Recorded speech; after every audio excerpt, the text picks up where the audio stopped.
देखा अभी रोलो लो निकलो यहाँ से।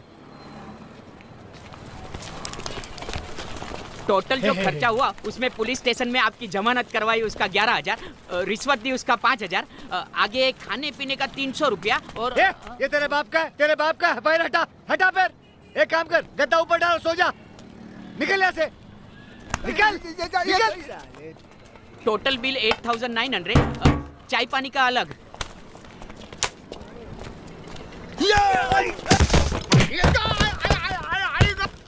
साले नारियल तोड़ने को बोला था, पीठ तोड़ने को नहीं बोला था। अरे आप बीच में है तो हम क्या करें? मैं तोड़ता हूँ। लो आप फोड़ो। साली हराई भलाई दूर हो। अबे तेरी तो क्या रे, ज्यादा चर्बी चढ़ी तेरे को, एक दूंगा ना।